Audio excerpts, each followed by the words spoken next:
Good afternoon, everyone, and welcome to the January 31st CPS Board of Education Health and Safety Committee meeting. First, let's all start off with saying a big hooray! Hooray! Yes. And I hope that everyone enjoyed watching the game, and it's so exciting to be able to say that the Bengals have made it to the Super Bowl. So let's go ahead and get started. I'm now going to call this wonderful meeting to order, and I'm going to take roll call really quick. Of course, I'm here. Board Member Moffitt. Here. And Board Member Jones. Here. Thank you so much. So as a reminder, remember that the members of the public who wish to speak may do so by clicking the chat button now. The chat feature will open for your request for 3 minutes. Please submit your name, your affiliation to district, your school community, your topic, and your contact information. And if you want a direct response to any questions you may have. So our first item on the agenda is to have our government liaisons give us a report. Let's welcome Eric Kearney and George Glover, who will be here with us today. So thank you very much for coming.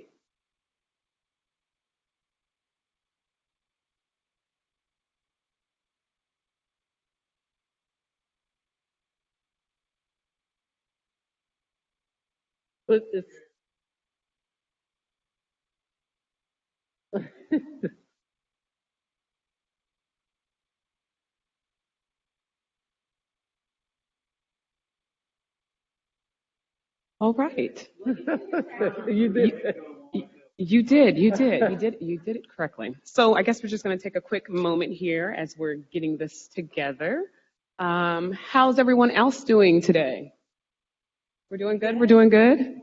The energy level is up? Okay.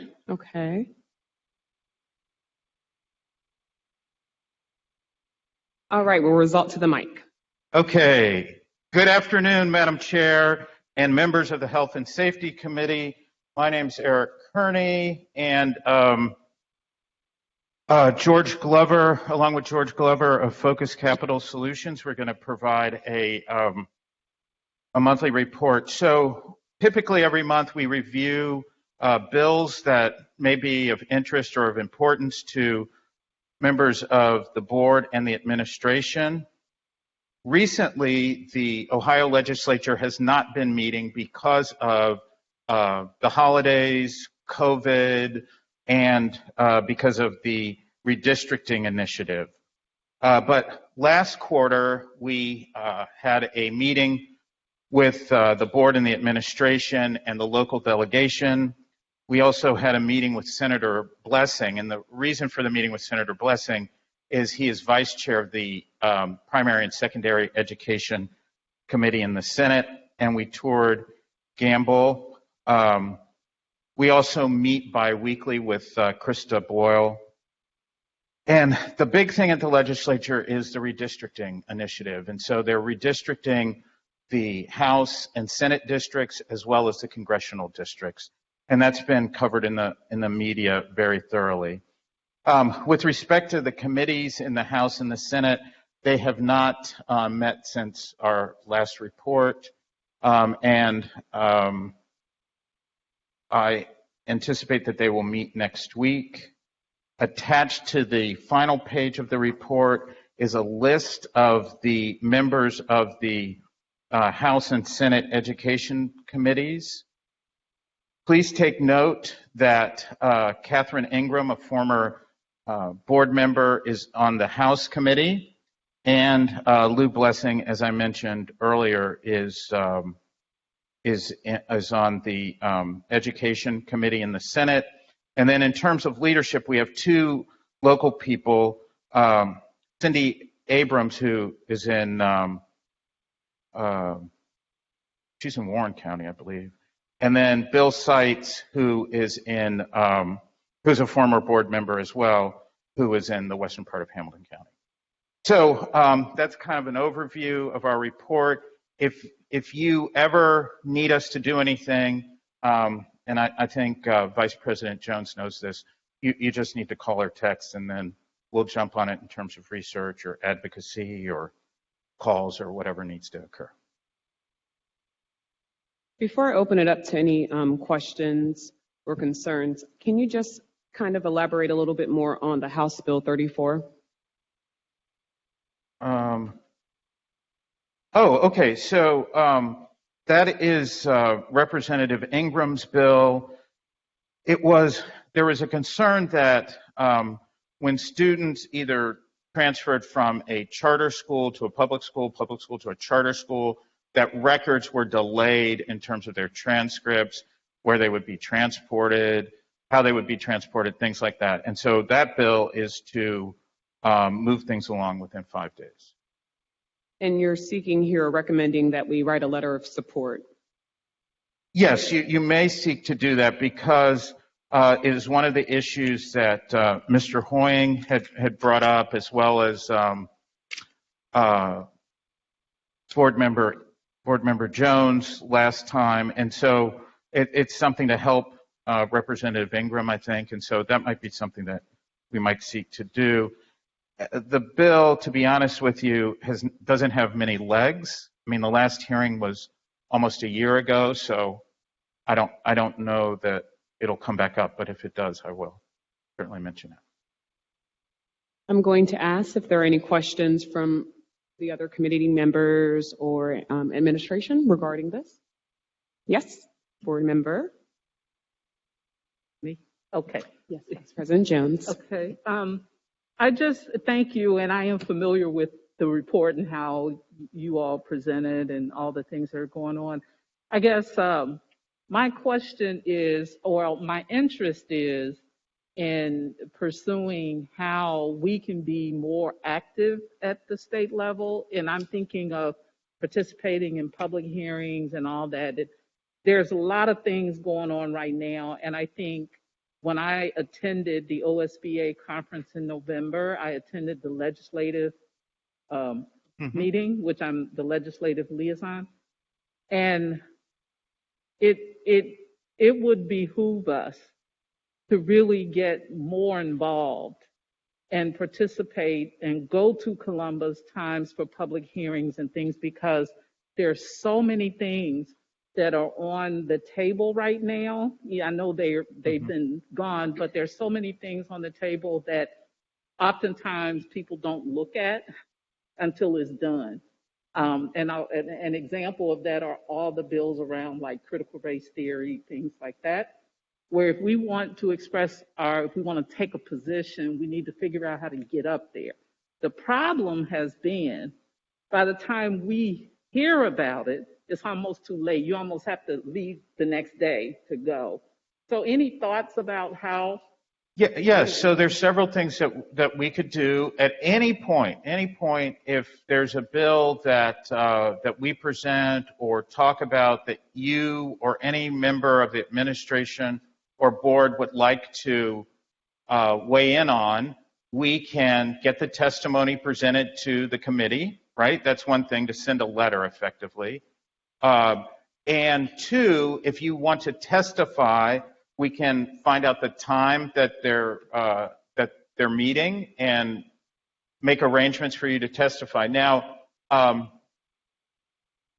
some people have said, "Oh, we want to testify," and then they realize, well, you have to sit around Columbus for 2 hours sometimes, and miraculously the interest waned, right? So I'm just joking around a little bit, but we can definitely make that happen. That is not a problem. If people have it in their schedules or would like to make it in their schedules, we will do that. And typically what we would do is, let's say you wanted to testify about a bill and the hearing wasn't until 1 o'clock. Well, we would try and make meetings for you with other people in the administration or elected officials, so you didn't waste your time. Okay. And so then you could testify and then return back to Cincinnati. But it's basically a day's commitment. It is a day's commitment. Yeah, Thank just you. to when we want to have a written, if we do like a written testimony, we usually as a board ask Daniel to draft something for us. Yes, and Daniel's very good. And he gets it up there pretty quickly. Yes. But a lot of times we don't have that opportunity. If we did want to go up, it just happens so quickly before you know it, it's gone. So I'm glad that. So in those instances, and I can think of one from last year that you may be referencing. I'm not sure, but support against that particular initiative did not occur until like the Monday, and the hearing was on a Wednesday. And so when we learned about, oh, everybody's going to come out and oppose it, we're going to show up on Wednesday, and people are going to provide testimony, that's why it happened late, and so we just sent up the letter rather than having somebody there. But we can definitely do that. There's no reason why we could not. Thank you.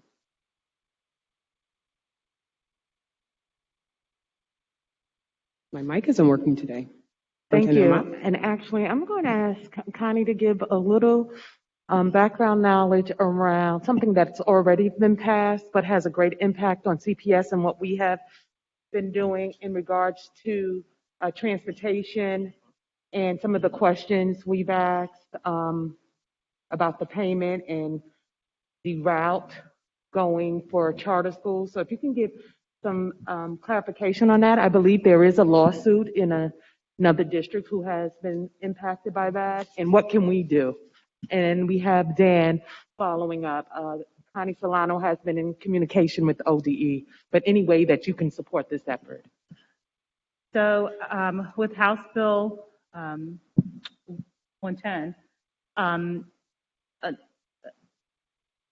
in the transportation law, there's also been added a monetary penalty for public school districts that provide transportation to charter schools and non-public schools, that if a charter school or a non-public school files a complaint with the state is going to determine if those students, the complaint is basically that students did not receive transportation, and the students should have received transportation based on the letter of the law.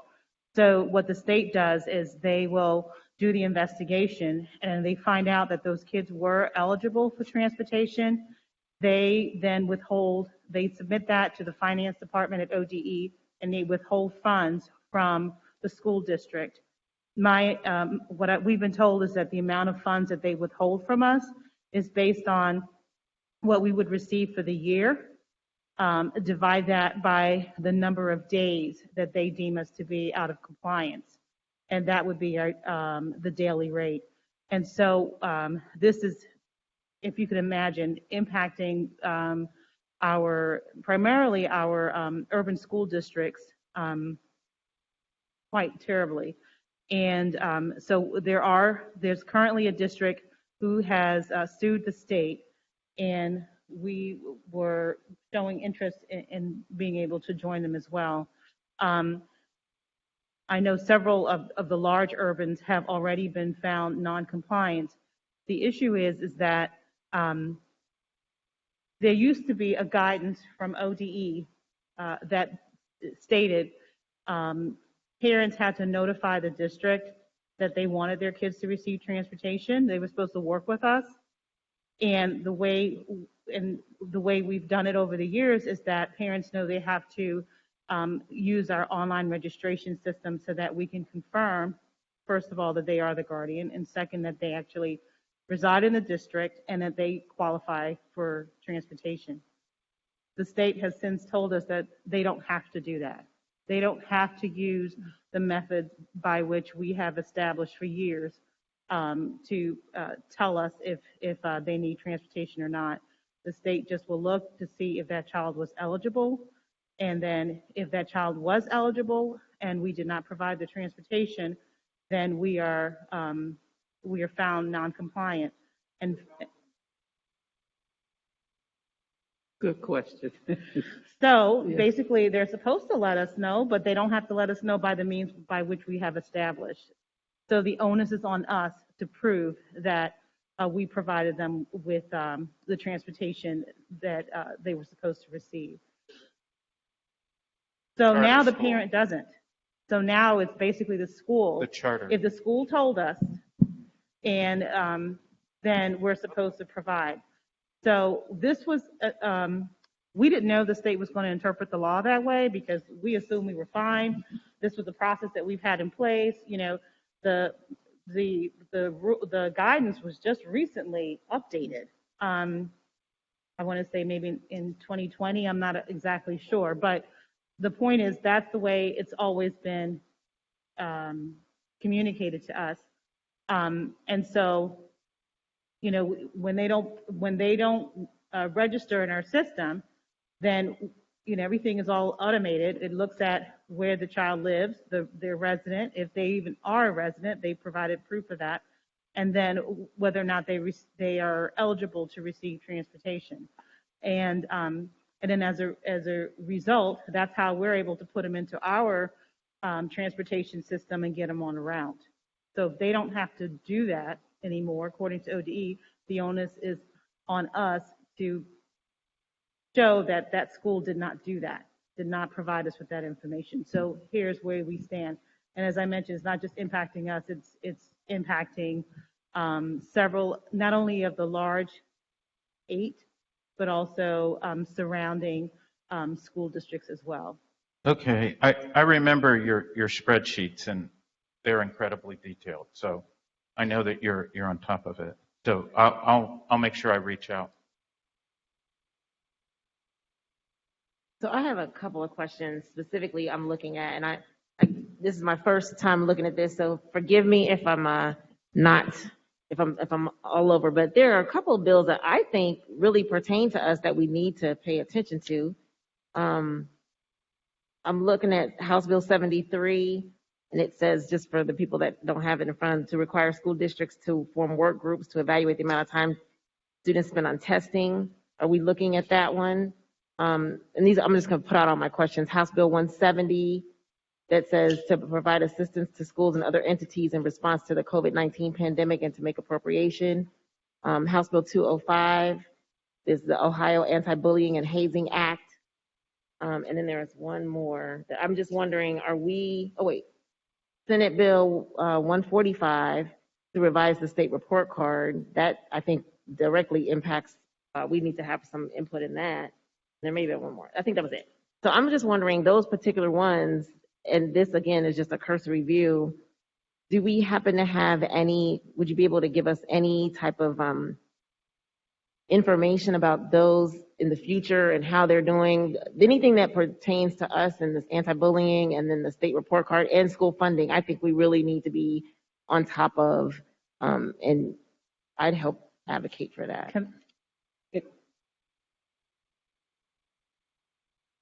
Board member Dr. Moffitt, the way the report is written, if there's an asterisk, that means that there's some activity on the bill and the bill might move forward.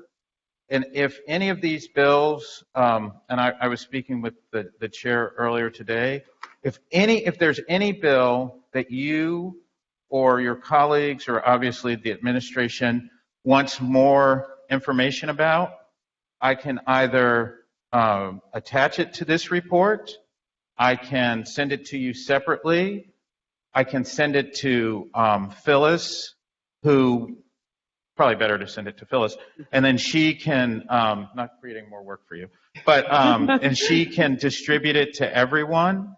So I'm happy to do that, but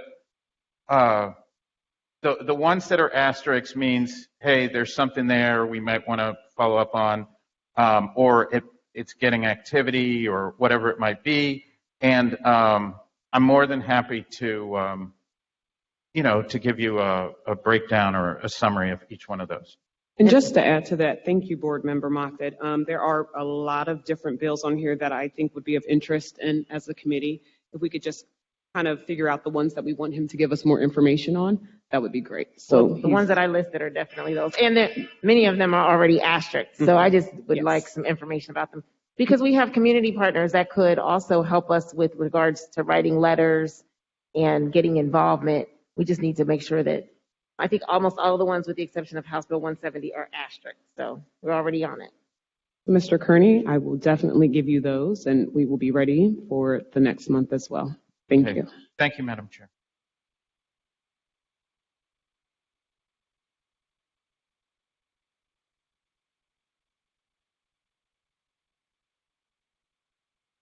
All right, the next item that we will have is a presentation on booster research from Susan Bunty and our medical expert, Greg Mussman from the Cincinnati Health Department. Yes, good afternoon. So unfortunately, Dr. Mussman and Dr. Kahn could not be with us this afternoon, but they did refer us to Dr. Fichtenbaum, who is from the UC College of Medicine.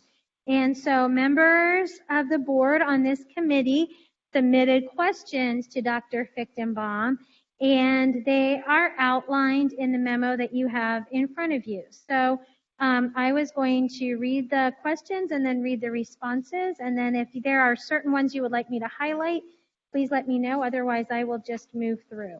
So question number 1 that Dr. Fichtenbaum answered was, regarding boosters for our students who are eligible to receive them, what is the value and what are the effects of not receiving it?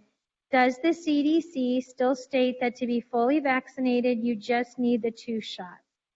So Dr. Fichtenbaum responded, in persons that have never been infected with COVID but received 2 vaccinations, the level of protection against the newer variants like Omicron is less. If you had COVID before and you got a full vaccination series, you should have adequate protection.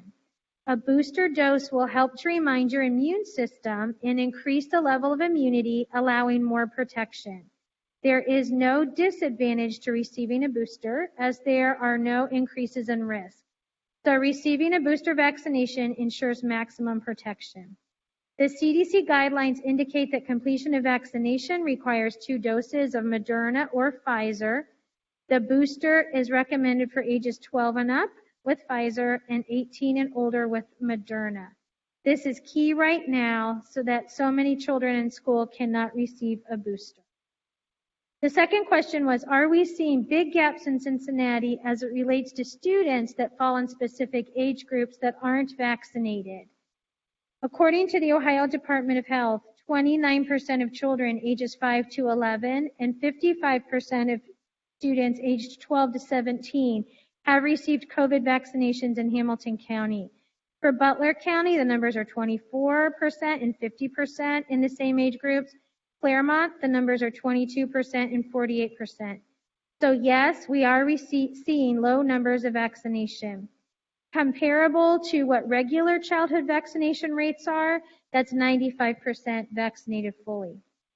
Third question, does science foresee this problem of unvaccinated, non-boosted kids causing long-term effects, such as inflammatory problems, breathing issues, rising number of diabetics?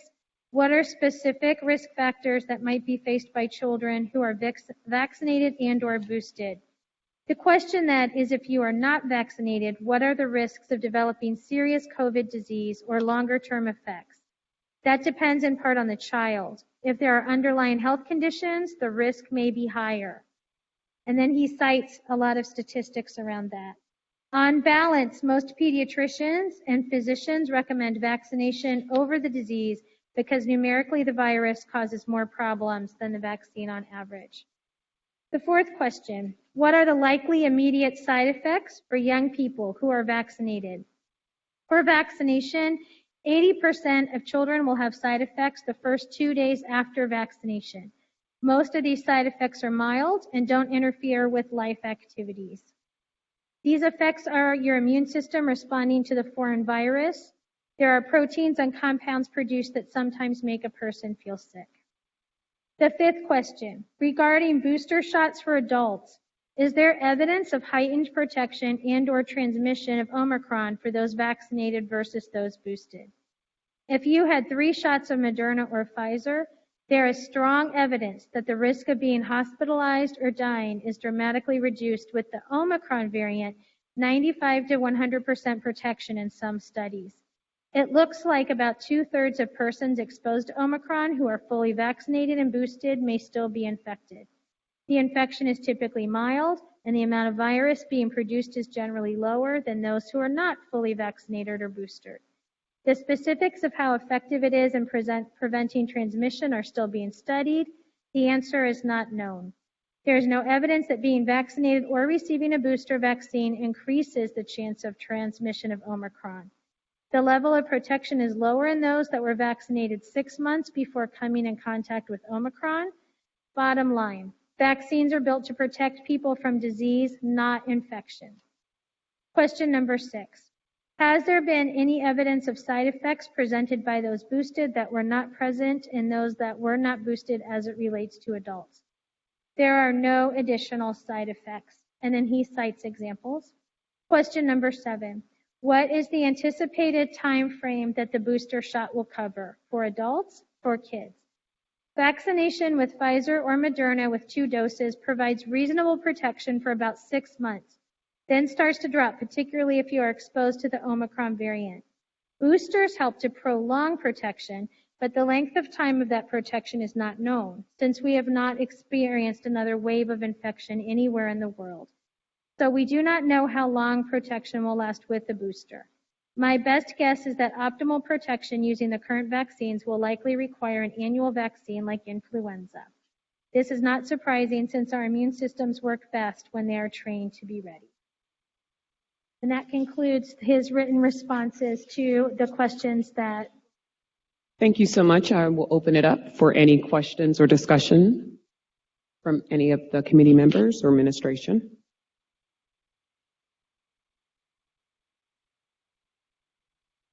Go ahead. Okay. I don't have any questions specific to this, but I do. It occurred to me as I listened to news and all that. I did hear that there was a new variant on the horizon, and I think it would behoove us to get ahead of that in the research. Yes. To begin to talk to our experts about what's happening with those trends. From what I'm hearing, it's not as serious or as Omicron, but you know, it's a variant. So it would be helpful to get ahead of that in terms of the research. Thank you for that. I think I'm just questioning if we should. The information about the boosters is great. I'm just questioning whether we should be mandating a booster. That's where, and the person's not here, so I would love the opportunity to have the doctor come back and share with us what research is there for potential mandate of boosters for adults and for children. And I did underline that the children can't get the booster if they didn't get the Pfizer, but specifically for adults, and because that's a potential question, is the mandate of the booster. Dr. Moffitt, that's also and I agree with you. I do. I hear what you're saying. I think we also should probably make sure that we're working with policy committee, because that was that full conversation that we had before. So I know that they are also looking at it. We just don't want to duplicate and step on each other's toes. Right. So just maybe I get continue to have some conversation with them. The good thing is that I'm on the policy committee too. So there you go. this is going to be a really great cross of information. So I'm listening for both committees. I'm listening for Thank that you. year. Thank you. I guess we can move on. Thank you so much for that. All right, next on the agenda is bus safety by Connie Solano. So these are basically procedures for reporting a late bus pickup or drop off. I wanted the board to know that bus safety is of utmost importance to the Cincinnati Public Schools Transportation Department, and the transportation team communicates throughout the day, even into the evening, with all yellow bus vendors to ensure safe arrival and departure of our students. And then when a vendor becomes aware that there's a bus that's not going to meet its scheduled time for pickup or drop off, a robocall is sent to parents. Contact information is retrieved from Power School. So because it is retrieved from Power School, it's dependent on that quality of data that we have. If a parent's phone is no longer, the number that we have in the system is no longer in operation, they won't get the call. Or if there's a block on it, because it is a robocall, some people do block robocalls, they won't go through. But in theory, those numbers that come out of Power School are contacted. Also, the school is someone from the vendor's location will contact the school to notify that the bus is late. And then the transportation department receives daily reports of a log that shows what it's based on the bus route, which routes the families who have children on that route has been contacted to let them know that the bus is delayed. Thank you. I have a couple of questions. How quickly does the call go out to the families? So there is a window. Usually a bus is considered late if they're more than 5 minutes arriving after that time. And so they will do the robocall, and then they will continue to keep calling as updates are made to that time. So, if the bus is going to be 30 minutes late, they'll get a robocall. And if that is extended, those robocalls will continue to go out. Sometimes what happens, because of the limitation of the system, for example, like on Friday with the snow, if everybody is trying to hit the system at the same time, some of those calls get delayed, but they do go out. On the report, it shows us if the calls were complete or not, if they were able to go out. Also on the report, it tells us if there were, issues with the calls going through. And like I said, the issues would be because it's a bad number or because the phone had a block on it. But we actually even show like how many seconds it took to make those calls. It could be 1 second or 2 seconds, a massive push. So we do have record of that. And besides the robocall, are there any text messaging done, emails sent? So we do have that texting ability. However, when we push the text, it doesn't go through because the person has to receive the text. And since, it could be charged, your system could be charged for that data. And so in our reports, we don't show anyone actually receiving the text. So as a result, what we're going to do more is just focus on those robocalls going directly to that phone line, landline or cell phone. Okay, thank you. Any other board members, administration? Can we, I know the robocall feature, the text option is wonderful. And I don't know about the getting the money being charged, but I know that the robocalls can do the text. It can, is it possible, because everyone can't pick up the phone. Maybe they're in a meeting, like mine just went off CPS, I'll call it, I'm in a meeting, but I can read a text. And so is it possible for those numbers specifically that we know are good, to have that feature enabled? It would be on your personal phone plan. Right. So our system can send out a text, and they try to, but if your phone, if you aren't accepting text messages on your phone because it's eating up on your plan, then there's nothing we can do. Sure. But do we send out text messages? I mean, I know that there are limitations on the receiving end, right. but are we sending them out? Text messages? Yes, my understanding, we do send them out, and we also receive notice if they're ineligible to receive it, and that's because their system won't accept it. Okay. So we do. Our system is able to do text messages and phone calls. And we are doing the phone calls Definitely and the text messages. I know we're doing the phone calls. But definitely do. And then on the report, it shows that the text messages are ineligible because of the fact of them not accepting. Are those the same numbers that didn't get the call? I can find that out for you, but it's whatever. So, okay, I can find that out. Does that make sense? Yes. I'm wondering, is it the same bad number? And then maybe we need to do another push to parents to say, update your contact information. Okay. And Ms. Davis, I'm assuming you're getting this, correct? You got it. Okay. Thank you, Board Member Moffitt. Board Member Jones? Yes, Ms. Solano, so we're keeping track of all the buses that are late or late for pickup or drop off, right? Yes. Okay, and have we noticed in the data, have we noticed any patterns of maybe, I would say, sort of the same routes being late or the same drivers or whatever? And I'm following that up with another sort of recommendation that maybe this committee would want to look at a short report. It doesn't have to be pages of detail, but maybe every 3 months or so, we could look at a report on late pickups and drop-offs That way it gives us a framework and a context to ask questions about how we might help provide some guidance around how we improve that. You're the expert, we're not, but we can't, together I think we can maybe look at it and offer some suggestions about it, and we can work with our vendors around that too. I definitely like that recommendation, so thank you very much for suggesting that.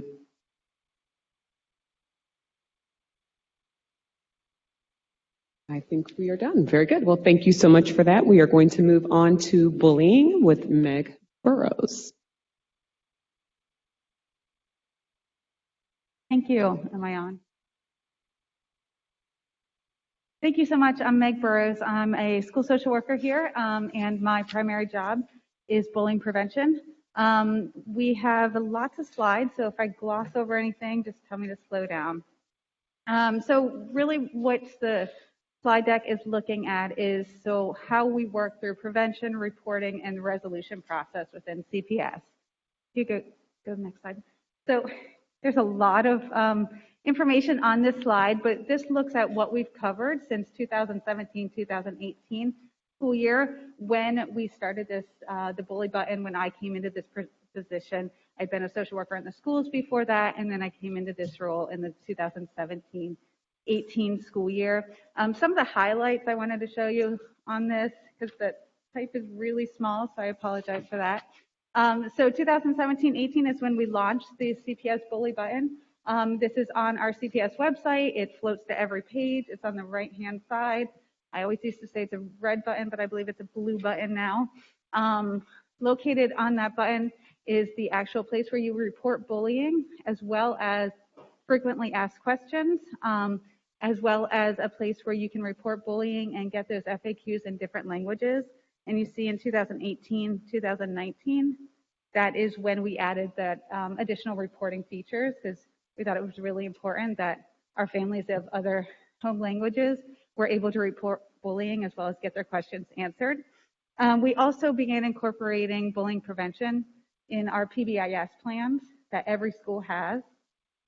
So that was a highlight of that year as well.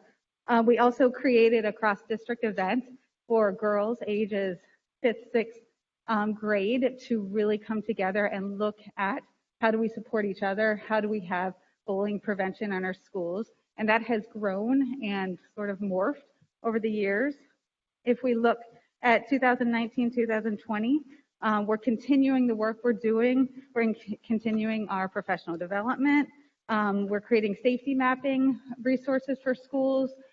So that's really when you look at your data through our bully button, where are the hot spots in the schools? Is it the cafeteria? Is it the hallway? Is it the classroom? And then how do we put resources and supports in place so that we can not have those hot spots anymore? 2020, 2021, again, interesting year for all of us, but we really focused on cyberbullying there and getting that education out about what cyberbullying is. How do you look into this? What do you look for? How do you make sure this isn't happening? If it is happening, how do you report this? And all bullying allegations get reported using our bully button. So somebody comes into the school, comes into the principal and says, hey, Johnny's getting bullied. The principal says, thanks for letting me know. I appreciate the information. Maybe takes the information, talks to the parent, but then they report that using the bully button. They would do that the same way as if a parent pushed the bully button, a student pushed the bully button, a community member pushed the bully button. So we want to make sure all our allegations are getting reported this way, so we have an accurate count so we know what's going on. Then schools are able to use our admin tracker, another development in the 1920 school year, I believe, so they can look at just their schools. So they can say, okay, what happened last year? Are we up? Are we down? Are we addressing all these issues? And then that's also how they get their bully allegations resolved. So every bullying allegation that comes in also gets resolved using our online system. So when we look at this year, the 21-22 year, we've really incorporated more student voice in our program. We've collaborated with our parent district champion to talk to parents more, make sure they know about the bully button, make sure they know how to get concerns addressed, and really partnered with her to get that word out. We've also did some modifications to our policy. We added a student ID section so we can better track if there's repeat students who are being targeted, or if repeat students who are using bullying behaviors across schools, because we do have transient schools, so we want to be able to track that. So that was one of our additionals. We also increased our training this year for our staff as well as for our principals. All right, next one. Thank you, Rob. All right, so then we go into the prevention. So my role is to really provide that ongoing bullying prevention education training for our staff, our students, community members. One of the also additions this year is we added a 0.6 social worker, so there's 1.6 of us who work on this, and we really focus on how do we support our families, how do we support our schools so that they are addressing bullying allegations. And some of that prevention work, you can see we work on a lot of individualized supports, meeting with principals. We take phone calls all day long where principals can say, hey, what's going on? I don't really know what to do with this. Or maybe something, an allegation came in, they were like, no, that's a pure conflict. And then they come back and say, hey, it happened again. So when we talk about bullying, there's 4 things that have to be in place. So it's repetitive, it is intentionally harmful, and there's a power imbalance. So sometimes that power imbalance is really hard to see. So that's a question we get from principals and as well as other administrators across the district.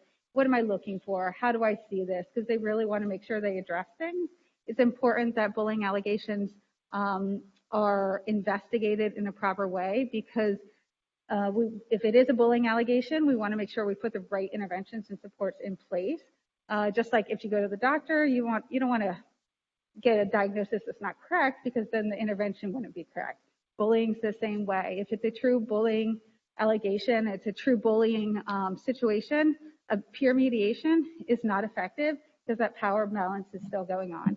Just because you put an adult in the room doesn't mean that power imbalance goes away. So it's really important we look into what's going on and understand, is this a peer conflict or is this a bullying situation? And we need to put supports in place. So then we also do a lot of education using our PBIS planning work days, which happen every fall and every spring. So last year we focused on cyberbullying. We've done bullying 101. We've done, what else have we done? Looking at investigations. What is that process of the resolution? We've looked at interventions, really kind of go the gamut. And we really seek information from principals of what do they need, and then how can we provide that education to them, and then additional support afterwards. And we also prevention efforts. I mentioned the 4th through 8th grade girls groups across the district. So those started off as We Care groups, and we've merged them as to part of our Amazing Girls to Women groups, because we recognize that those are ongoing supports in the schools. So we've taken our We Care groups and morphed them into Girls to Women groups, which we're really excited about, because Girls to Women has ongoing groups. They have supports as they go into high school, so they can recognize, hey, I'm already part of something. I've got that confidence. I've got that goal-setting skills, and then move that into high school. We are also partnering with one of our community members. She is speaking in 16 of our schools, starting tomorrow, actually, to talk to the girls about goal-setting, confidence, and then bullying prevention. All right, next slide. Thank you, Rob. So when we talk about reporting, as I mentioned before, reporting is all through our bully button. So regardless of how it comes in, directly to the school, somebody calls myself or Jan Phipps to the other social worker directly, or they push the bully button themselves, it all goes to our database, and that's how we keep track of all of this. Every report that is made is followed up by administration. So the report comes to myself, Jan, Dr. Brunger, as well as Leslie Bryant, because we are based in the customer care center. And a lot of times parents or families will push the bully button and then come in and talk to us. So it's important that we really communicate with everybody involved so we can provide the support for the family in the best possible way. I mentioned our FAQs in other languages. We've also done bullying education for translators, so we can really make sure we understand what bullying is and how we can best support all our families. Good, Rob, thanks. So the resolution, so this is also all online. The documentation that we're looking for a resolution, we're looking at when did they contact the parent, the caregiver, who did they talk to? Is this a case of bullying? So are those 4 characteristics of bullying included? And then what interventions have they put in place to support the target student, as well as what interventions, reteaching, possible discipline, might they have put in place for the student that's using the bullying behaviors. If you notice, I really focus on those words target and bullying behaviors, because behaviors can change, and we really want to focus on, we can reteach kids. You know, if you're a bully, then you're just going to grow up to be an adult bully. So we want to talk about people who are using bullying behaviors and how to reteach kids. Taking kids out of school, it isn't reteaching them. And so what interventions are in place so we can reteach kids, also give them the support and maybe interventions they need to feel successful at school. All right, so this is, again, very small. Obviously, I was into small type these days. So this is our bullying report for the last 4 years. We are in our final days of putting first semester together. So that should be to the whole board soon. Last year looks a little weird because we weren't in school that often, so the bullying reports weren't coming in. We look at substantiated cases for semester 1, semester 2, and then total. We also have total reported cases and then percent for substantiated cases. We have an unresolved cases because just sometimes life happens. So right now we're at the end of beginning of second quarter. There's a couple cases that have been held over from first semester because either kids weren't in school, they couldn't get the investigation done. So those are still being worked on. And then we do always make sure they get resolved, but just at the time of the reports, they were unresolved. Thanks, Rob. So bullying prevention supports, we always say, which is true, a strong PBIS plan is a strong bullying prevention plan. We want to make sure we're teaching school-wide expectations, we're educating students and staff on recognizing, responding, and reporting bullying behaviors, because what works the best is when bullying behaviors are interrupted. So if an adult sees or hears something, we want to make sure that adult in the building knows how to go up and interrupt that behavior so the child understands this is not okay. We don't do this at this school. We don't act like this. And then we reteach them what's that acceptable behavior. We also want to make sure we have multiple ways for our students and families to report. So that's why we have our bully button. We have a person in the office 5 days a week. And then also we want to encourage people to report to their school. But sometimes people are busy. It doesn't always happen. They might not get what they need. So that's why we have those multiple ways to report. We talked about the supports for the targets as well as students using the bullying behaviors. And then we identify and implement strategies to really help that child re-enter into the classroom, re-enter to the school. How can we get them to be use positive behaviors within the school system? And reporting resolutions, I've talked about this a lot. So this is a slide that I give out to our principals, administrators, assistant principals on a regular basis, because it has your link for everything. It has where you report, it has how you get resolved. It also has your admin tracker, so that is specific for your school, as my direct email, as well as my cell phone and my office number. I think that's my last slide. Yep. So then just on the last 2 slides, we wanted to highlight the professional development arc that Positive School Culture is using. So you can see that this year, bully prevention and intervention was a topic in August, September, and October for our principals and our nurses. In addition, all CPS employees are required to take Safe Schools training, and bully prevention is one of those modules that we all refresh every year.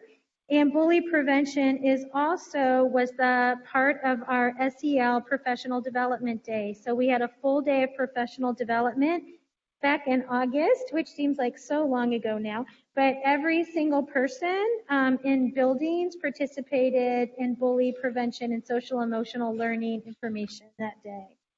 Next slide, please. And finally, we wanted to share with you just our emphasis on restorative practices here in Cincinnati Public Schools. Again, this work is fundamentally grounded in PBIS. This year is year 1 for us, so we are training all of the paraprofessionals in our alternative learning centers and our staff at the Promise Center. You can see that next year we will be training our educational support personnel, which includes our social workers, our counselors, our school psychologists, and our building teams. And then year 3, everyone will be trained in restorative practices. I also wanted to highlight, Meg doesn't even know this, but every year, according to Ohio Revised Code, she submits twice annually a report on the cases by school of substantiated and unsubstantiated and unresolved cases. So you have that memo in front of you as well.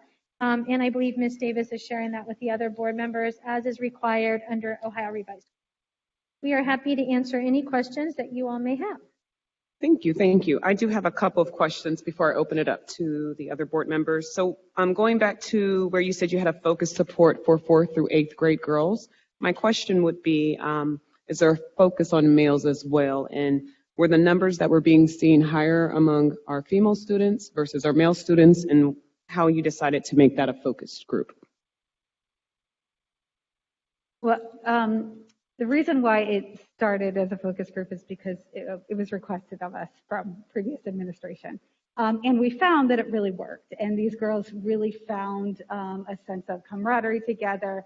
They wanted to work out their problems. They just sometimes didn't know how. So that's why that started. We do have the Men of More, which also has a focus on relationship building, working out problems. I'm not directly involved with that. However, William and I do talk on a regular basis. He'll come to me with questions and things like that, especially when there's some of his schools have particular issues or particular questions about that. And are we also looking to expand this in terms of for the different languages? I know that we have 4 currently, but we look into expanding that a little bit more depending on if our students or our families need it in a different language. I think that's something we're always open to. Yes, I can definitely talk to our ELL department and see if we're seeing bigger groups and get those translations done as well. Okay, and then my last question, what support is being given to the student who is being bullied? So the student who's being bullied, the target is we really want to identify and work with that student. So we talk to the student, or the school talks to the student,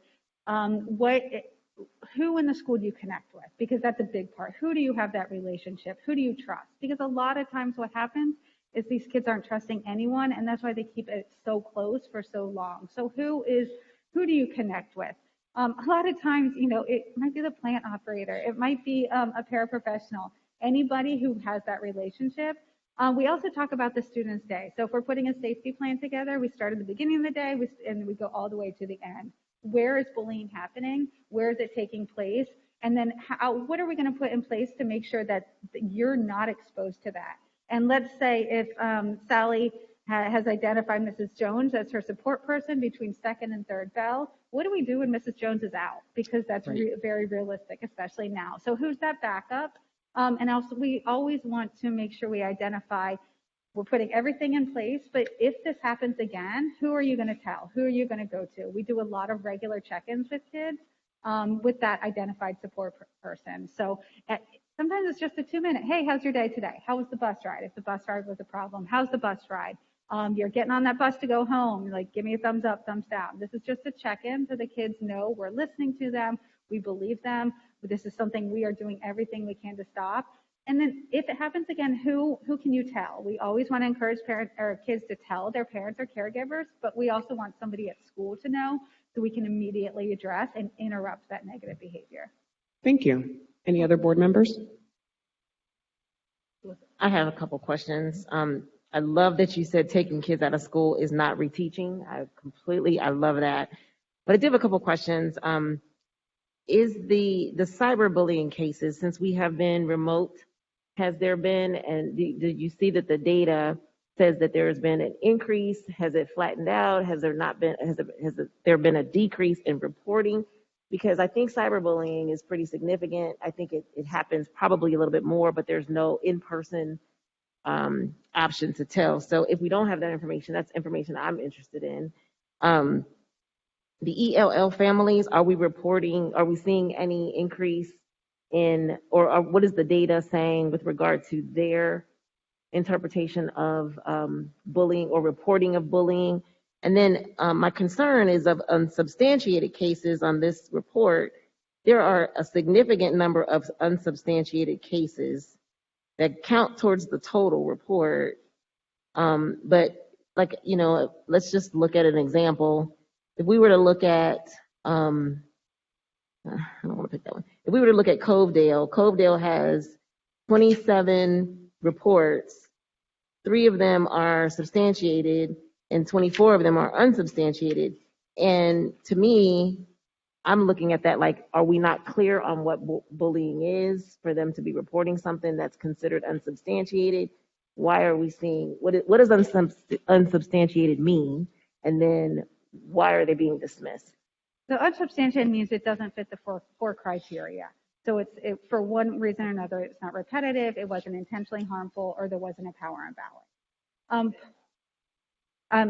Power imbalance, intentionally harmful, and repetitive. So those 4 things, and we follow the Ulvaeus bullying definition because it's the most research-based definition, and those are the 4 criteria. Really, most definitions are about the same. Sometimes that repetitive nature, there's some definitions out there that say it doesn't have to be repetitive. The biggest issue is kids, and honestly, society in general uses the bullying word incorrectly. So we call I'm using the general sense here, call something that's bullying, something that's a peer conflict, bullying, and it's not. It doesn't involve peer imbalance. It's a going back and forth. There's no power imbalance between the 2 kids, and so you hear people use the B word, bullying words, incorrectly in the media. You hear celebrities using it wrong. So our biggest thing is to educate kids. I can speak specifically about Covedale. I really think they did a really good job. They went into every single classroom and talked to their kids about bullying. And so a lot of those cases were the kids practicing. Or really wanting to understand, like, what is this? How do I use this button? So I give them credit for really being vulnerable and putting themselves out there to say, we want you to let us know. And then what they did with all those cases was look at every single one of them and talk to every single kid and say, this is what's going on, or talk to us about what's going on.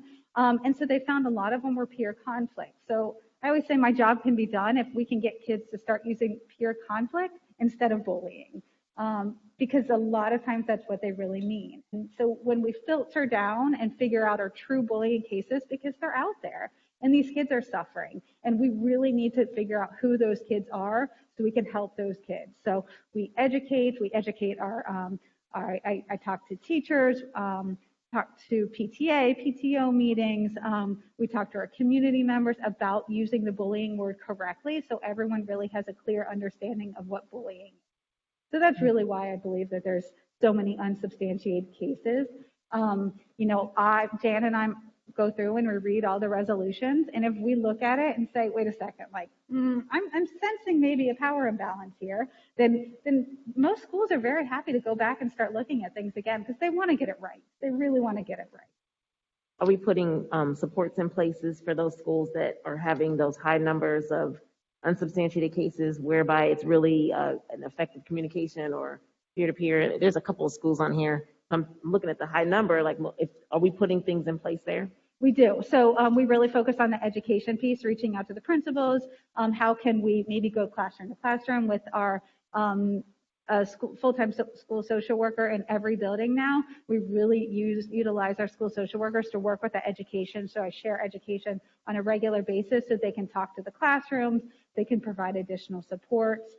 With 65 schools and just Jan and I, we rely on our social workers to do that, but we have a lot of resources, and we do. That's how I know about what was going on at Covedale, because I was like, something's going on here. So I call the principal and I say, okay, how can we help? Thank you so much. Thank you, Board Member Moffitt. Those were really good questions. One Board Member Jones. Just a brief comment. I want to first congratulate you, Ms. Burrows, on bringing us to this point. I was here in 2016, and we had no idea how systemically ingrained the bullying issue was. And I think what I'm seeing now, and I'm looking at the table, the numbers are pretty significant in terms of what's happening and lots of positive interventions and things. And I'm a firm believer in restorative practices. And I think once we embed that systemically, we're going to even see the numbers drop. Unfortunately, so I want to say congratulations on a good job over the years in responding to that. Unfortunately, I happen to come from the school of thought that we'll never get rid of bullying. It will take different forms.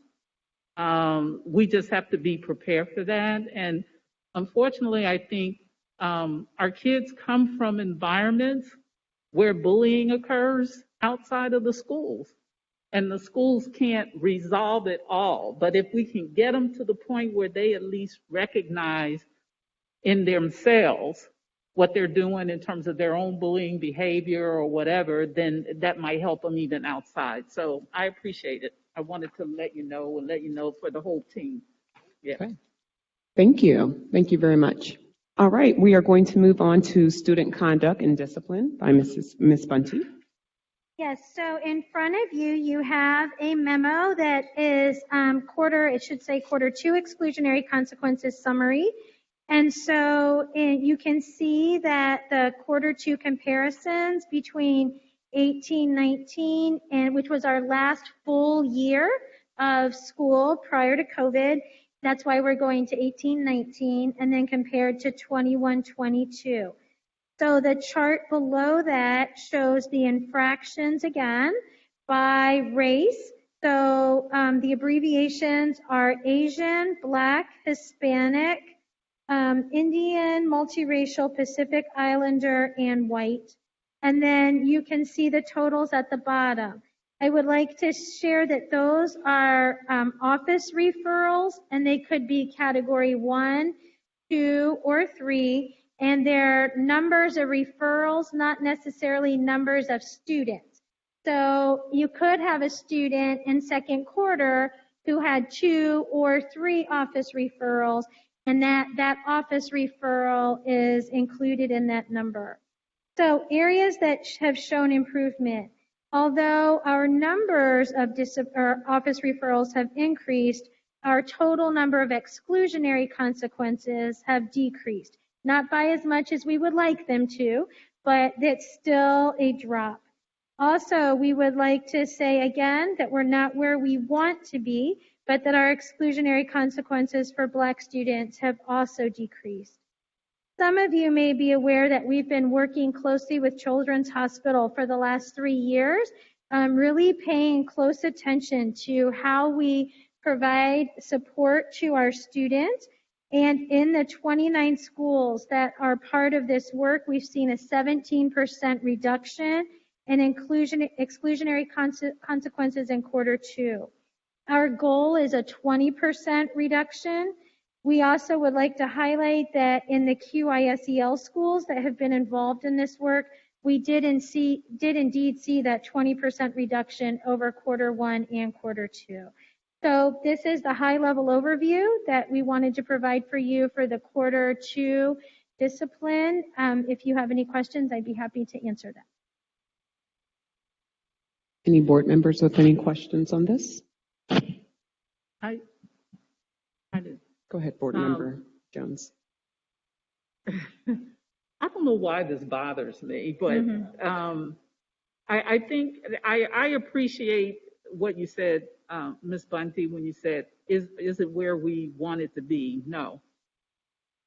I hope that we can get to a point where the numbers are so significantly different. The fact that we continuously over years have the higher ratio of Black students who are disciplined or excluded, whatever we're doing, troubles me, which says that there's something, in my opinion, systemically that's driving that. And some of it may be teacher attitude or staff attitude about certain behaviors or certain students. So I'm hoping that we can also address that. And I'm sure you thought about that. It's not the first time you've heard that, I'm sure. No, Um, I'm sorry. Go ahead. So we've participated for the last 2 years and work with Georgetown University. Okay. And where we, along with the magistrates and 2 other school districts in our region, really paying attention to this issue of disproportionality. People don't like to talk about it, so I thank you for raising it. But unless you shine a light on something and acknowledge it's there, it will always remain. So the work with Georgetown has been instrumental, I think, in really helping us carve a path for how we're going forward. I'm going to be very transparent. It is slow work. You can see that we're starting now to turn the corner in a select number of schools, and it has been intensive work to be able to even turn that corner. But we have a lot of resolve around this work and a large commitment. The other thing is our DEI manager did implicit bias training for all of our principals about 2 months ago. And I think that was a very enlightening conversation for many of them as well. This work starts with we as leaders, and then also contributes obviously to the overall culture of the building. Thanks. So yes. Yeah, I just one final comment is that we really have to stop being sensitive to how people feel around this. I agree. And it's certain buzzwords, well, we don't want to disrespect you. I don't care about people being disrespected. Our kids are being disrespected. We have to address that. And so and let me just say, I'm not saying that, this always sort of jars our emotions. I just appreciate the initial step in bringing it and being transparent about what we're dealing with. This is real stuff. So we have to figure out a way to continue to support the work. And just to follow up on that, thank you, Board Member Jones. I know that you mentioned about with the restorative practices and we're incorporating that. Is there any way to incorporate that a lot sooner than the 3 years for the staff that you have outlined? Because I do think that it's an adult problem in which we need to change, especially saying that you have the implicit bias, a training for principals. I feel like that also needs to be taken down, obviously, to the teachers and the staff members as well. You know what? I absolutely love the staff. This is embarrassing to me. I don't think it really hurts my heart to see the number. I'm going to just tell you. I don't think we're aggressive enough. I think a 20% reduction, and we're celebrating that we're 17%, is not enough. The numbers are far too great, and at the expense of students. And I just think we need to be more aggressive with it. And I would like to have the information by school. I would like to have the information by gender. I would like to know, are we not, when you look at a number Q2 for 6,000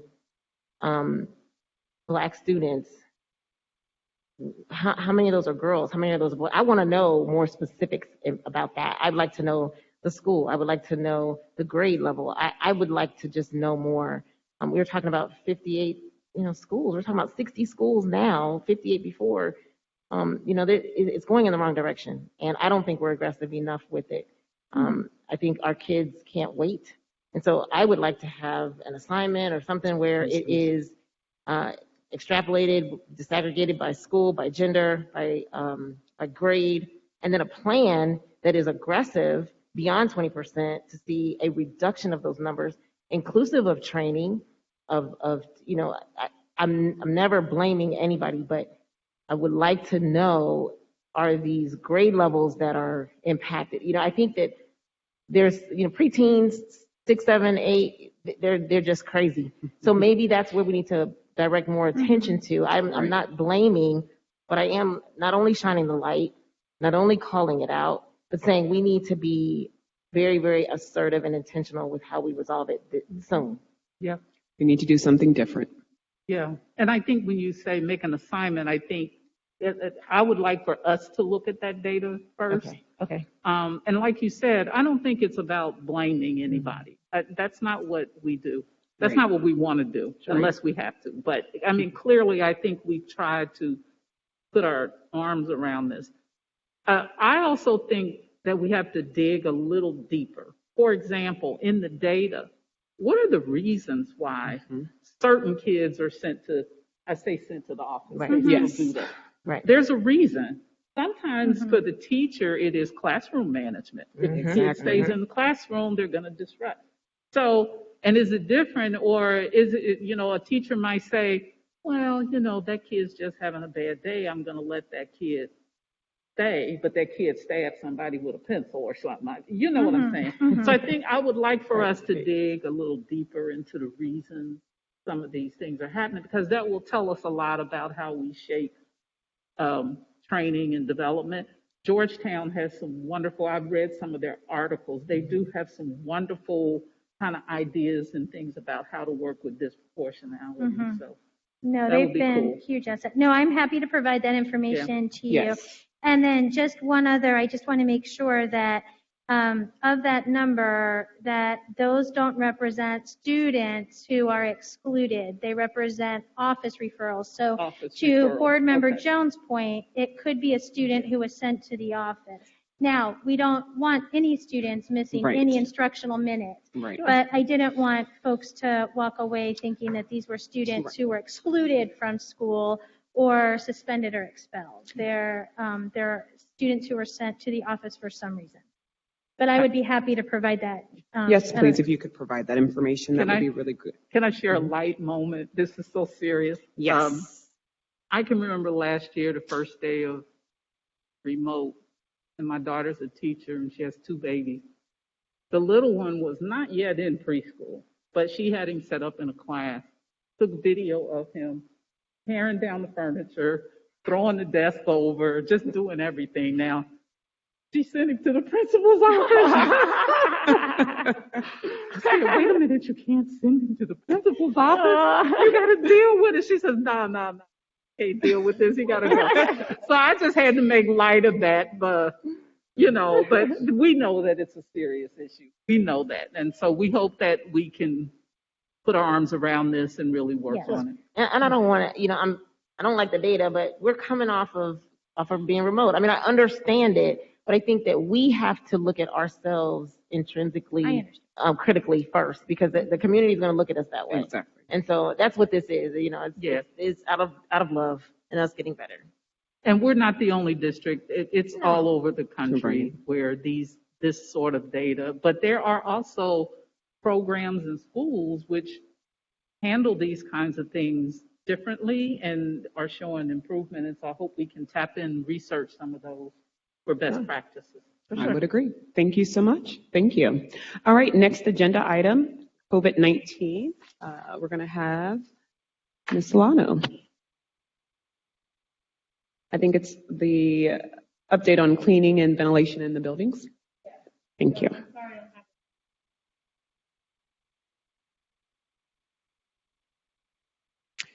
Your mic. Yes. Just to let you know that all of the air purifiers that the board has approved are already in all of the preschool classrooms. They're in the special units, and we even have 2 at Hyde Park. So those have, and it's actually been, it was a great instructional moment because the babies wanted to know what they were for, and they were really interested in it. And the staff that, and the staff that actually installed them, they said they felt so good about what they were doing. And so I want to really do a shout out to our treasurer because she got those POs through at lightning speed, along with our purchasing director, Ms. Trina Levens. And our vendor was just Johnny on the spot. He got those in here, they were delivered, and they were done. The masks came in, the N95 masks. There is going to be a video available tomorrow on Safe Schools. As I mentioned earlier, because it is a respirator, we are required, OSHA requires that we provide training how to don and doff, put them on and take them off, how to take care of them, how to clean them, how to know when they've exhausted their use and you need a new one. So that will be available as of tomorrow. We're not mandating it with our teachers. I mean, there are some staff who have to wear it because of the nature of their job. But however, if they are going to wear it on a voluntary basis, we are going to require them to go to Safe Schools and look at that video. Thank you. Any other board members? Kudos. I'm excited. I want to go Thank with the you, kids. thank I you. want to go see what they are too. But kudos. But I do have a question. Board Member Weinberg and myself were visiting schools. Noticed that our principals, who are super significant in our buildings, they're sometimes wearing 2 masks. So we wanted to see what would the possibility be of getting the principals in the buildings to be able to get the fitted mask, so that they're not out of the buildings. That's what we were wondering. How can we reduce the staffing of the admin in the buildings? Could we get them K95 masks? Well, so the N95? N95. Okay, so we'd have to come back to the board to amend the original amount. I believe we purchased 100,000 originally. $100,000 or it was $100,000. $99,000 for 100,000 masks, I believe. And you know, it all depends on the use. A mask could last 40 hours. That could be the whole week. Or if you get them wet, if you sneeze in them, if you know they get dust on them, it could last a day. And so, hence the reason why the safety training is so critically important. So we'd have to just come back and ask for an extension on that. If that is what you want the school district to do, is to make those available as well. To and who are you referring to? Just our principals? Just our building Our admins, principals. our principals. The building Yeah. admins, so that'd be the building principals, the assistant principals. Yes. I don't know. We were. Go ahead.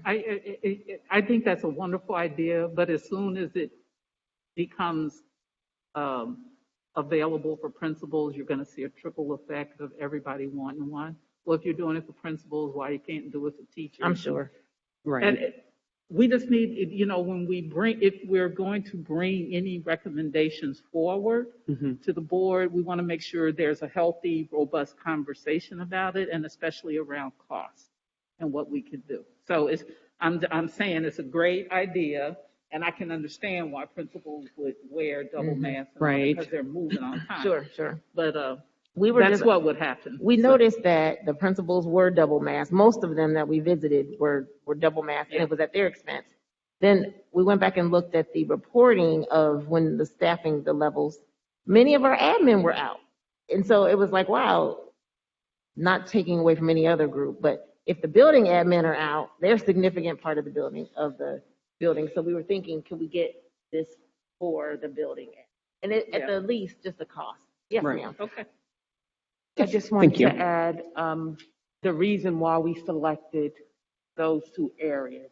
And it was because the students cannot consistently mask. So there Correct. was a logical reason behind those teachers. So I just wanted to highlight that point. Okay. Thank you. Thank you very much. All right, we're going to move on to our next item. We're going to keep this rolling. We have Ms. Bunty, who will be presenting the work plan from 2021, and we're going to discuss if we have any additional items that should be added as the committee to make sure to bring back to the board for 2022. Yes, so in front of you, you should have the Health and Safety Committee work plan. And in this document, you can see what the overarching goal was for the 2021 year, which was taken directly out of the strategic plan. Then the organizational components and the responsibilities, I believe, were taken straight from the board work plan. And then on the second page, you can see the areas of primary focus that were based on the strategic plan goals and objectives and on the strategic outcomes. So given all that information, last year as a group, we sat and we talked about which areas of focus would be the most important for board members to hear from administration to provide further information. And you can see those delineated on page 3. And so I do want to highlight that we did not meet in November or December this school year, so we have not covered those topics. But the ones that are on this list, with the exception of COVID, are ones that are typically covered on an annual basis. But of course, we are happy to provide any additional information about any topic that you may wish to receive more information about. Okay. I just wanted to address a couple of things that I thought we could possibly add as a committee. I'm not quite sure. You can, of course, give your suggestions. In terms of health, I know that we do mental health, but is there anything that we can do as it relates to menstrual health for our young ladies? Just for educational purposes as well for our staff, but to really put a huge, awareness on the fact that a lot of them aren't coming to school because of that. A lot of them are struggling, having some issues to have those items made available. The second thing that I was interested in possibly adding is dating violence. I'm not quite sure if we've talked about that, but I see here that you have the sexual abuse, sexual discrimination, sexual harassment that you weren't able to talk about in December. But if we could somehow maybe put something in there about dating violence. And then another thing that I was thinking of is athletic safety. I didn't see that at all on here. And I think it's important that if our students are being injured, what is the discussion about that, the education on that? And last, the SRO update, if we could just get maybe an update on that and putting that into the focus. Where is it at? Thank you. I can't see right now. Where do you see it? Under May. May. Resource coordinator. Or wait, I'm sorry, I thought that was. Yeah. So resource coordinator. Is this Yes. last year's calendar or is this Yes. what's being proposed? Yes, this is This last is year's last calendar. year. Okay. So there wasn't a specific spot for SROs, and I figured, I think it says for May, the resource coordinators and community learning centers. But I think maybe putting that in terms of safety in the communication, in the community, in which school facilities reside, maybe it would fit there. I'm open for discussion from the other board members on the committee. I think with the SROs, we had lots of stuff. I would suggest that I think we need to maybe have one more conversation, maybe if we could put it on the agenda for next time, to kind of get an update on where we are. I know right before you guys came on board, they did a presentation on the SROs, but we did not act on it. And I think we do need to get a status report. Where are we? What's the recommendation from staff around the SROs? And we probably want to revisit. I know I want to get caught up on what happened, how all this evolved over the past year. But the action item is that we need to act on it. And are we going to act on the recommendations that as a result of all the work that's being done or making any changes or whatever? But it would be helpful to have a discussion at the next meeting on that. Okay. Ms. Davis, do you have that for us? Thank you. Board Member Moffitt? I know that Moms Demand Action wanted to have an opportunity to come and present to the Health and Safety Committee regarding gun safety. And so I would like to add gun safety to that. Go ahead. I'm sorry. What were you going to say? No, I'll let you finish. That was it. I have a comment. Okay. Yes, in terms of the gun safety, that was something that I wanted to add on to the agenda for next month. So thank you as that reminder. But yes. I just wanted to put on the table, not this committee can do whatever it wants to do. But there is a trend in the district. And I firmly believe that we have to be responsible and responsive to community requests. But we don't have a clear process for what that looks like. And what tends to happen is people contact board members, say, I want to come to the committee meeting. Board members have an interest, and then that's what gets put forward. And so there's no order or priority about what happens. Generally, when they want to present something, then they want something like money to be funded. And so I'm not saying let's not do that, but I think we need to be clear what it is, kind of what are they expecting in terms of follow-up or whatever. Sure, that sounds fair. And I say that because Yes. I just got a request, it's on our agenda, it's on the agenda for student achievement. Mike made an assignment for another group to present, and I made a decision to talk with administration first, get some data, have that conversation before we bring that group in. My concern is not about the community groups themselves. It is, what is the board's process for how we do it? Because once you open the door, the Sure. floodgates will open, Sure. and you will have to try to manage the time. I That's get you. And in all honesty, that is, I do align with Moms Demand Action. So when they asked about presenting to the full board, myself and Brandon were on a call, and it was like, I think you should take that to committee first. You're absolutely right. And so yeah. that, before you present to the board. So it really, and before you even, what we were kind of suggesting is too, because they were going to contact interim superintendent Amat, and it was like, well, why don't you come to the committee meeting? The work is done in committee. It was educating the community. The work is done in committee. She will be at this committee, and then she can take the part that she needs from that. So I completely agree with you that we really don't have a process Yes. to get things for people to get in front of the board. But I think that, unfortunately, people think, I want to present at a board meeting. How do I do that? And it's not, they don't understand that the work is actually done in committees. And then which committee would take on that work? I thought health and safety naturally would align with gun safety and awareness. And they've done this in other districts. So but maybe are you suggesting that maybe we talk to the board about aligning a process? Well, I was hoping to talk a little bit about it in student achievement, about the process itself. I do think it is a conversation for full board, and maybe we could just recommend to put it on the agenda under board matters.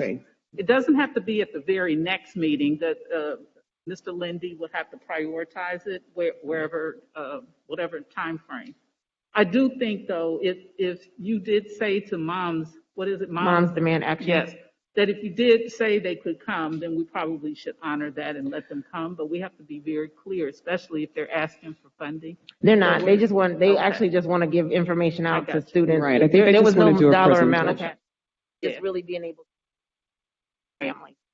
But I think it's I'm glad you raised it. I think it's a huge, and I hope that the board is willing, and I think they will be, to sort of think through what is a formal process. The process typically is, I've never what I do, people called me all the time. I just directed them to the superintendent.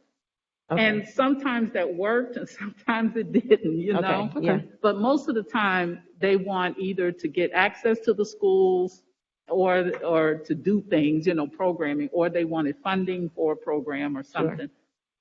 So, yeah. And definitely I would make sure to check with that organization to see kind of what do they want to present, what else is added in, and things like that before making any decision. Superintendent Ahmad. Off topic a little bit, or just to go back a minute, I do have a recommendation for the I didn't hear the first part, I'm sorry. I do have a recommendation for the calendar. Okay. Can we put on here person responsible or department? Because what we typically have done, I know I was the lead for SAC in the past, we give the calendar to the director so they know when they're presenting, and they can plan ahead of time rather than receiving it 2 days before. So if we can add that and Ms. Davis. work with Ms. Davis, just for the year. Okay. Okay. Thank you. So that is doable. Are we suggesting, maybe I'm lost or maybe I'm. So the question, presenting these topics, do you have anything in addition that you think that we should add to fulfill? For the 2022? For the 2022 calendar. Okay. Because if we are okay with everything as it is now, this is something then that we can then, of course, bring to the board. I think we need to vote by March. Is that correct? I think so. And if I may ask a point of clarification. Yes. Under September, where it says health, Mm-hmm. In the past, we've presented information about our student-based health centers. Is that, and the vision clinics and the dental clinics and usage, is that still what you all are thinking for that one, or what would be helpful for you to hear about? Okay. Board members, how do you feel about having it still stick into our centers and talking about the health aspect there? Or is there something else that we can add in the health Can I ask a department? clarifying question of how it used to be? What would be the difference between May, Community Learning Center, and including the health centers there, or did it not happen? Or in September, what's the difference there? So previously, the resource coordinators, they really talked about after-school partnerships and really focused on that aspect. And then in September, we really focused on the student-based health centers and vision and hearing, and the dental. But it becomes a very long presentation Sure, if we don't split it. But we're happy to do whatever the board desires. Yeah, that's what I was. Thank you for that wonderful suggestion. Probably in September for health, maybe we can put in the menstrual health into that. That looks like that would make a good match there.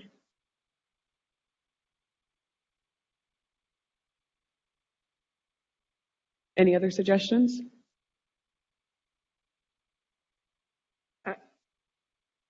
When you say for December, sexual orientation issues, what is included there? I don't understand what does that mean? So in the past, we have talked about transgender, LGBTQT, just various topics that the board was interested in learning more about and how we were approaching those. Maybe we shouldn't say issues.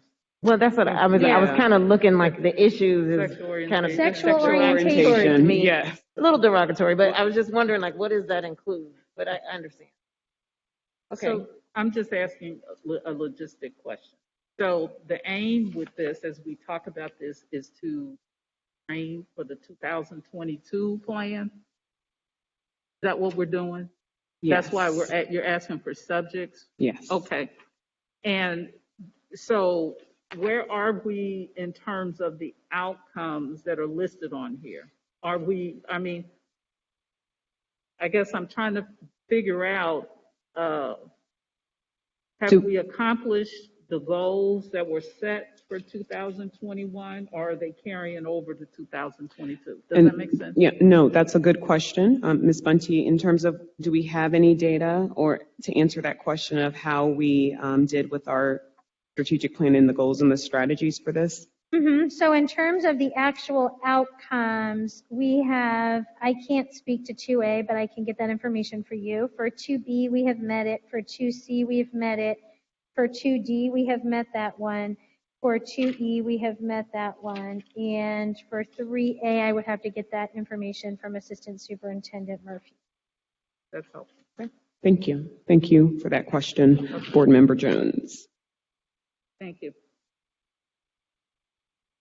Okay, I think we are going to go to the next item here, and it's on tracking attendees. And I'm actually going to have Board Member Moffitt kind of discuss this a little bit because this is something that she brought up to our attention.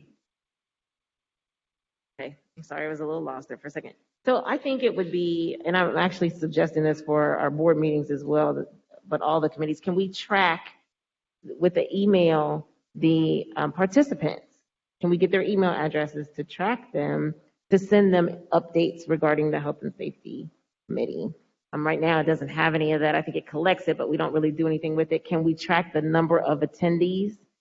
Part of this is because I'm very interested to see if we only have 10 attendees, and then let's say 1 month we do this in the morning and we have 150 attendees. Well, then that seems to be a good time to have attendees for people to either the subject matter is interesting or the time of day is interesting. So I just think from a data standpoint, it would be very interesting to collect the number of attendees that are the people that are attending in person and their data, along with the number of attendees online.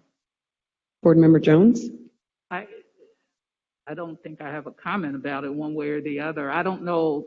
Maybe that's a question for Rob in terms of whether we have the capability of tracking. So as of right now, a person of the public can join. They are not required to submit their email to us. They can submit their name and join as a guest. So it's not necessarily that we have that information from them. We don't want to exclude them. They also, some people don't give their actual name. We have students all the time who put random things as their name as well. We do collect all of the chats. Anyone who communicates with us, asks a question of the board, puts their opinion. We do collect all of those things, but we do not, again, have a specific person to those at any time. Anyone who does put their email in, that data is collected. So can I ask a clarifying question, Dr. K? So are you looking for, so I don't know how many people we have watching now. Do we? Okay, 6. so for 6 people, is your interest in figuring out how we can get back to them, like reconnect with them around this meeting? So my interest is multifaceted. So I'm interested in how many people are attending our meetings in the committee, how many people are attending our meetings as a board, just the number. Mm-hmm. And then I'm also interested in, with regard to engagement, how can we give them information that is happening at the meetings if they want it? If they don't want it, then that's fine. And the reason I think it's significant when we talk about educating the community on the process, they don't know. They think that, okay, well, the board meeting is where it is, and it's really not. The work is done in the committees. And I think getting the community the information about what's going on, if they want it, or at a minimum, directing them on where to find our minutes, directing them, I think to me, it just is a natural alignment to collect how many people are attending. I would think that it would be possible. We know there are 6 people attending. Sure. So we can put that in our minutes. There are 6 Sure. people who attended virtually. I think that we also put our minutes on the website, don't we, Phyllis? So our minutes are available. I think what might be helpful, in addition to maybe some of what you're saying, is we could just say in the meetings, this is how you access our meeting minutes. Mm-hmm. And if you want to contact anybody, call the board office or Sure. something. And I mean, I get your point. Mm-hmm. You're wanting to see if they want to engage further with us. And I So also it's doable, but yeah. I completely get it. I don't want to add any extra work, but I've also spoken to Ben about we need to instruct the public on how to access the closed captioning features. We need to instruct them on where our minutes are. Like, all of this stuff is public information, but people don't either know or have not been told enough. And so it's just I want us to consistently think of ways to get the information out. If all of our slides are available online, then we don't have to do anything. We can just direct them to where they are so that they can have the same information that we're having. So it was just about capturing the data that's already there. If we already have email addresses collected, whether they're valid or not, we can just get that information. Their questions are already coming in. And it's just about capturing the number of attendees at a meeting. I got you. Because I would like to know if we have 171 people at a meeting, I think that's pretty significant that we talked about this and 171 people heard it versus not even knowing. Yeah. Thank you for that. Thank you. And I was hoping for that little nudge as we started the meeting to announce that, and I totally forgot. So I will be working on that to making sure that we tell the viewers how to get to board docs, how to get the documents so that they're prepared, that they are prepared as well. So we're going to move on to the next item, and the next item hopefully will be quick and we can, finish. But it's about the employee fitness in the locker room. And I just had a quick question about that in terms of, is it possible if we can place some type of badge entry system that will ensure safety as employees are changing in the locker room and also in the fitness room as well? So that's a huge concern for me. That will fall under Ms. Solano. So what we will do is work with our security department and our IT department to see if we can have something installed. Okay, that sounds great.